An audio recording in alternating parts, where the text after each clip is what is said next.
Hola, ¿qué tal? Mi nombre es Denali y el día de hoy estaremos resolviendo algunas inquietudes que presentan los padres de familia de quinto año de la Escuela Nuevo México, referente a la inteligencia y el COVID. Para empezar, debemos entender que la inteligencia es la capacidad de adaptación, resolución de problemas y adquisición de conocimientos.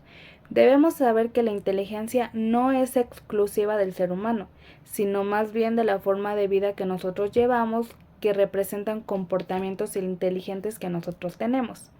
Estas capacidades van relacionadas con la conciencia y la reflexión, también con el desarrollo lingüístico que implica la comunicación. Durante la pandemia tuvimos que estar en cuarentena donde no socializábamos ni convivíamos con otras personas, lo cual nos acostumbramos a solamente convivir con nuestro círculo familiar, que en este caso pues eran muy pocas personas, y no es de la misma manera que nosotros podríamos desenvolvernos con la demás gente de afuera. Entonces, a nosotros convivir con un grupo de personas reducido, nos acostumbramos simplemente a esas personas y nos entendíamos con ellos nada más. Ahora, al momento de salir y convivir con demás gente, no sabemos cómo hacerlo o a veces no nos nace porque ya nos acostumbramos a un grupo pequeño y a personas que ya conocemos, que es nuestra familia. Entonces, por eso es importante impulsar a los niños a que socialicen, a que empiecen a convivir con otra gente, simplemente con alumnos de su misma escuela. Otra de las inquietudes que presentan los padres es que después de la vacuna del COVID sus hijos han tenido bajo rendimiento académico y ya no entregan tareas. Esto es más bien a que durante la pandemia cerraron muchas escuelas y los alumnos no tenían las herramientas suficientes para poder seguir estudiando. Entonces muchas veces con esta situación del encierro, los maestros ya no exigían trabajos, ya no exigían tareas, ya no exigían que se conectaran a las clases para poder seguir teniendo este aprendizaje. Más bien a sus posibilidades. Si querían, podían entregar tareas, si querían, no podían entregarla y sin ninguna afectación, ¿no? Porque pues no tenían las herramientas adecuadas para poder seguir estudiando y aprendiendo. Entonces se fue perdiendo la obligación de sentarse a hacer tarea, de sentarse a ver una clase o de sentarse a aprender. Entonces esto generó que un bajo rendimiento académico, ya que los padres por tiempo, por estar trabajando, hasta por estar cuidando a personas enfermas en ese tiempo, pues no tenían el tiempo suficiente para sentarse con su hijo y pues poder hacer tareas o ponerse a estudiar o X cosa. En esto también influye mucho la alimentación, ya que pues igual por recursos económicos no tenían una buena alimentación y pues eso afecta en la energía que nosotros tenemos diariamente para poder realizar nuestras actividades y también influye en el rendimiento académico, ya que pues sin energía no damos el mismo rendimiento y no aprendemos y nuestro cerebro no se nutre de ciertas energías para poder prestar atención a lo que estamos haciendo. Pero también debemos entender que no todos aprendemos de la misma manera y que no todos somos iguales. Entonces durante la pandemia muchas veces ponían videos y les dejaban hacer ciertas tareas.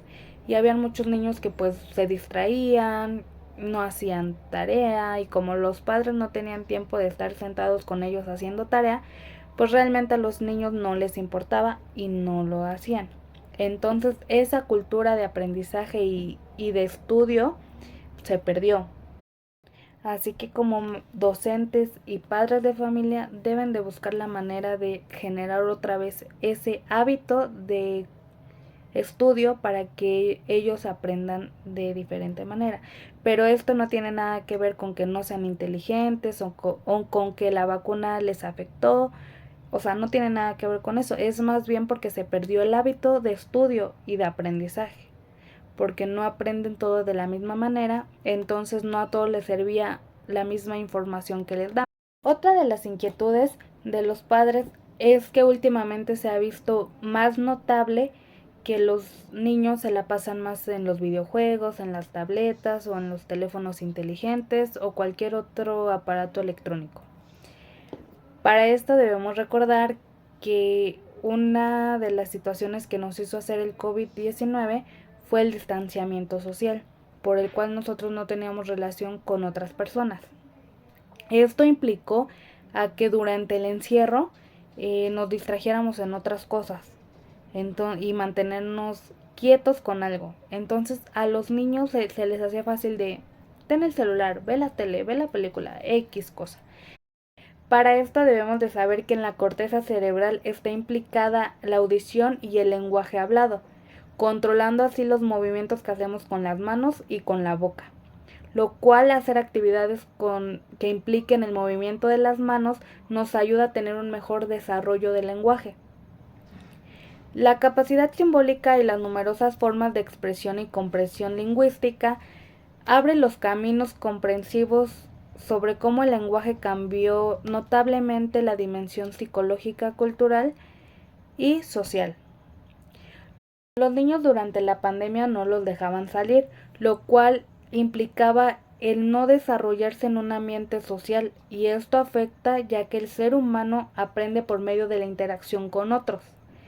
Esto se basa igual de acuerdo al tamaño de los grupos en los que nos desarrollaban, y esto implicaba, si eran muy pequeños, pues no tenía tanta complejidad de relación y de interacción. Si eran familias grandes o grupos grandes en los que nos desarrollábamos, esto pues implicaba un poco de más de complejidad para poder desarrollarnos. En la mayoría pues eran grupos muy pequeños, por lo cual no aprendían a desarrollarse de una manera adecuada. Con todo esto del encierro no se tenía un entrenamiento cerebral, porque no realizaban actividades que reforzaran la inteligencia. Si nosotros activamos el cerebro, se vuelve más rápido. Por eso es importante reforzar los métodos de estudio. Por ejemplo, si nos dejan un trabajo de investigación, en vez de correr y buscarlo en internet, podemos ir por una monografía o algún libro donde venga esa información, y esto nos ayuda a tener capacidad de búsqueda de información, a la lectura, y cuando escriban lo que encontraron, pues a la lectoescritura, ¿verdad? Y también nos ayuda a que no tengan faltas de ortografía, nos ayuda a tener un vocabulario abstracto y a tener una mejor autodisciplina en el aprendizaje. Recuerden que todo esto no tiene nada que ver con la vacuna, esos son temas totalmente distintos y que son mitos. Espero y les haya servido esta información. Nos vemos en un siguiente video.